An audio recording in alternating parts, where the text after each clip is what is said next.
नमस्कार दोस्तों, स्वागत है आपका आज के इस वीडियो में।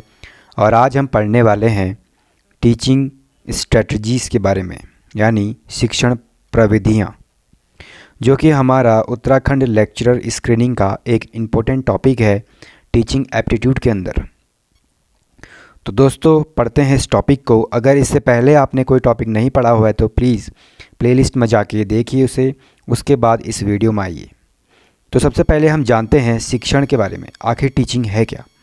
शिक्षण एक बड़ा ही लोकप्रिय शब्द है जिससे कमोबेश सभी लोग परिचित होते हैं। हालांकि यह शब्द सामान्यतः विद्यालय की शिक्षा प्रक्रिया से जुड़ा होता है, लेकिन कई जगहों पर शिक्षण गतिविधियां संचालित होती रहती हैं।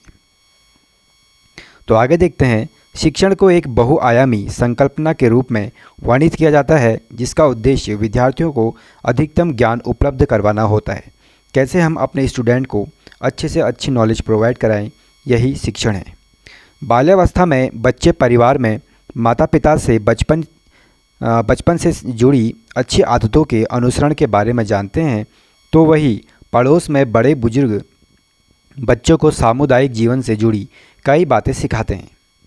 विद्यालय में शिक्षक विद्यार्थियों को न केवल विभिन्न विषय पढ़ाते हैं, बल्कि अच्छा नागरिक बनाने तथा एक उत्कृष्ट सामाजिक जीवन जीने के लिए आवश्यक कई बुनियादी चीज़ें भी सिखाते हैं, क्योंकि सीखना सिखाना एक जीवन भर चलने वाली प्रक्रिया है।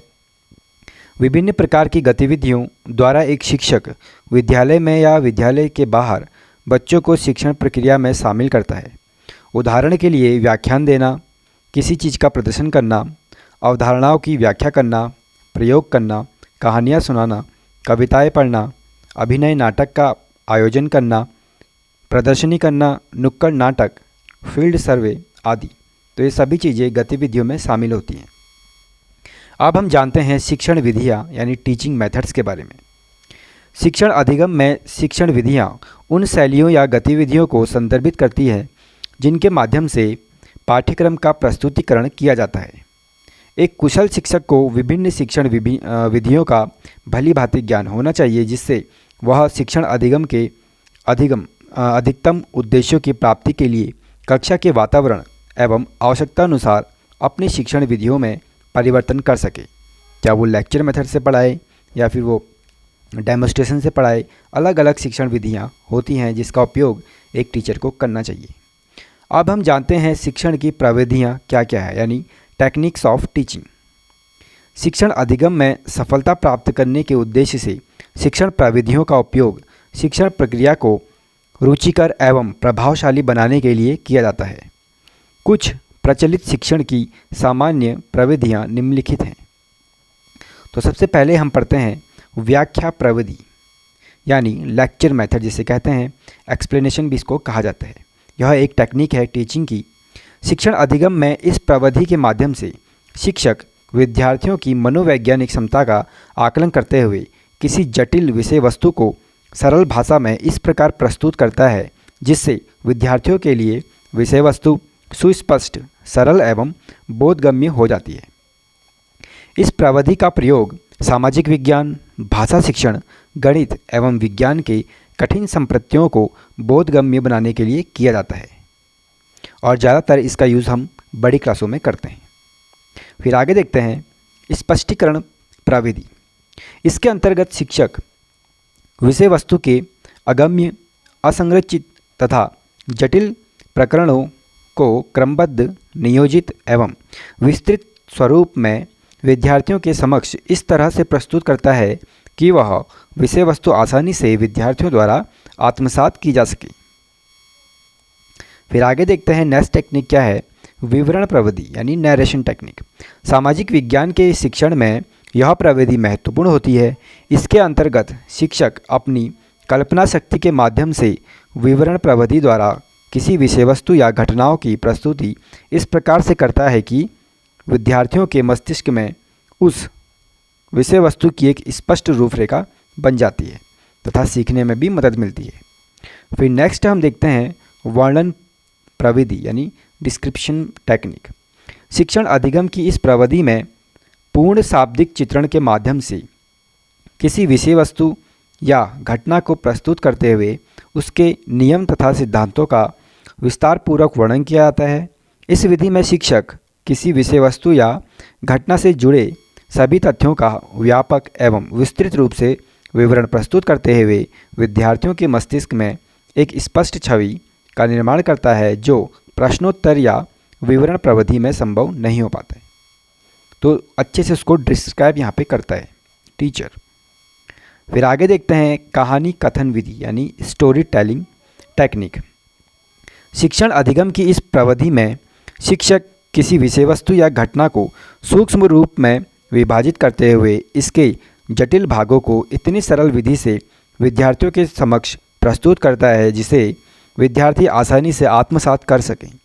यह विधि विशेषकर छोटे बालकों की शिक्षा में काफ़ी प्रभावी है, क्योंकि यह उनकी जिज्ञासा, कल्पना एवं तर्क शक्ति के विकास में काफ़ी महत्वपूर्ण भूमिका निभाती है।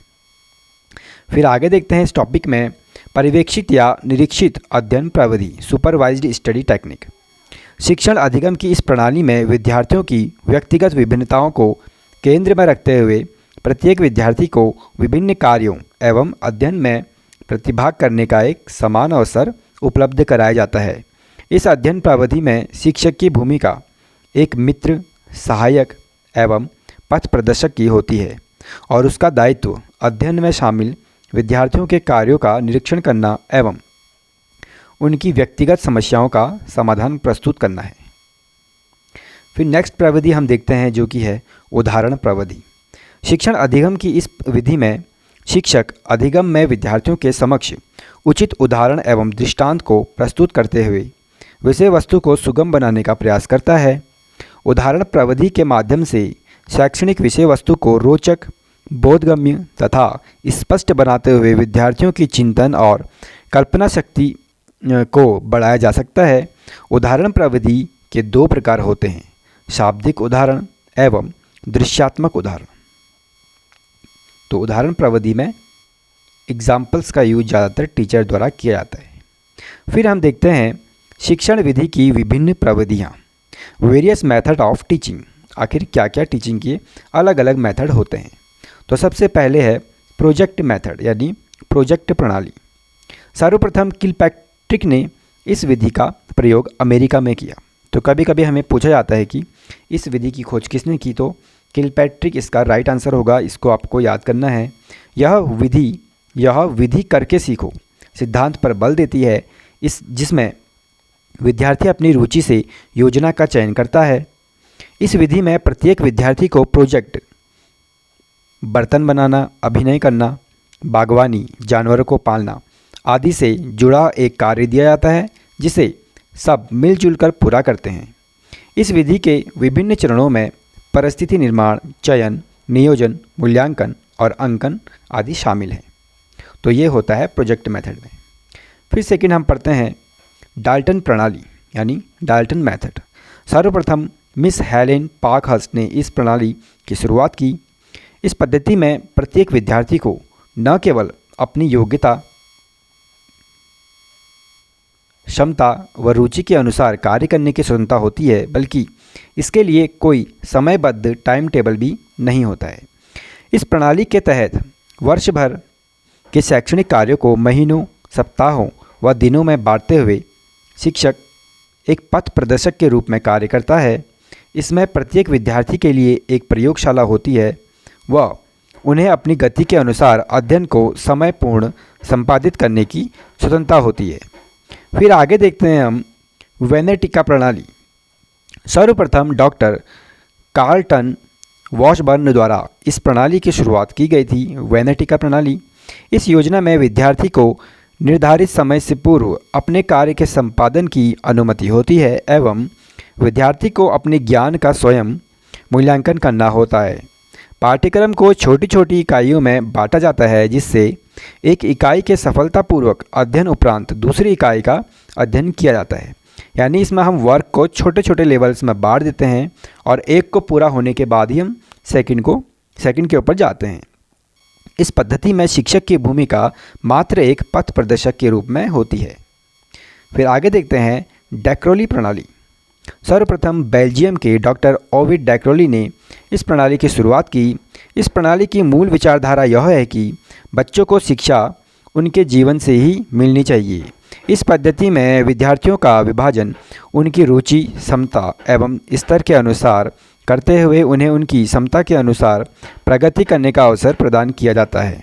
इस प्रणाली में विद्यालय का वातावरण प्राकृतिक होता है, जहां माता पिता के सहयोग को शामिल करते हुए लड़के लड़कियों को एक साथ उदार शिक्षा दी जाती है।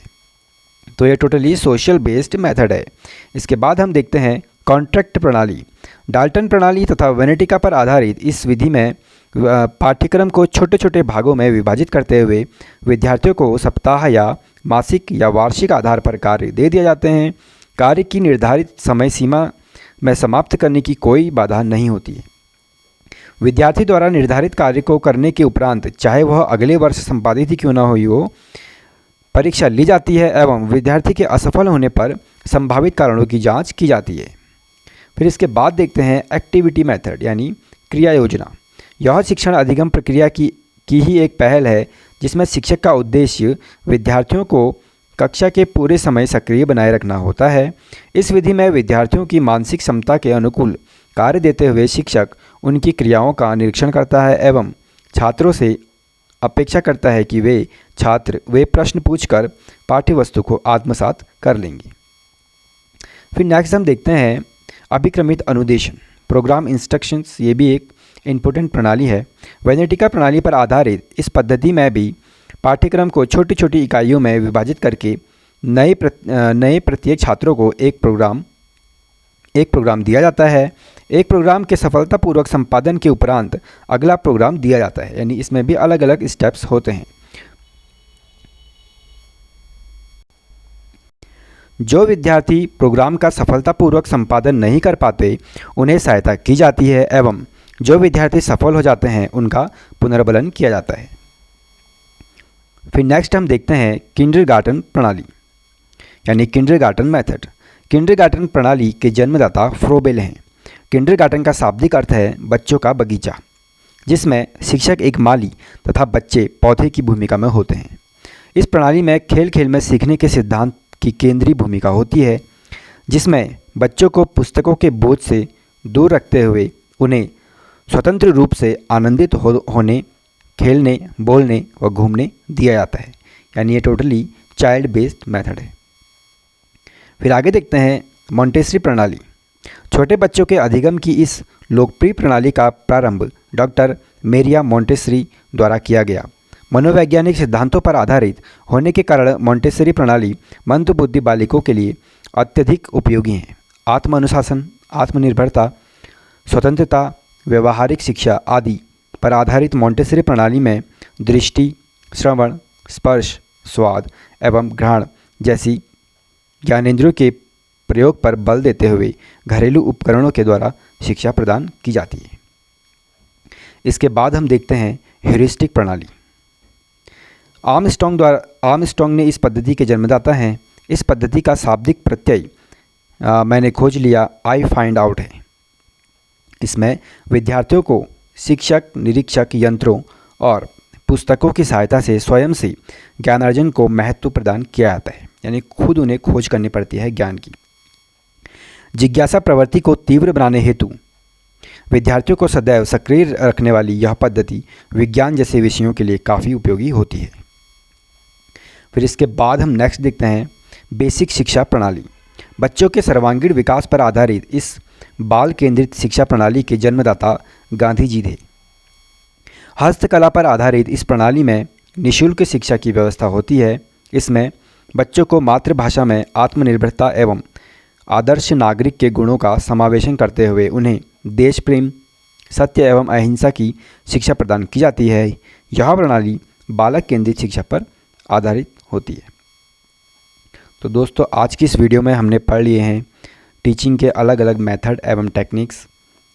अगर आपको ये वीडियो अच्छा लगा हो तो चैनल से जुड़े रहें। इसके बाद हम पढ़ने वाले हैं हमारा जो नेक्स्ट टॉपिक होगा उत्तराखंड लेक्चरर का। तो चैनल को लाइक एवं सब्सक्राइब जरूर करें। धन्यवाद।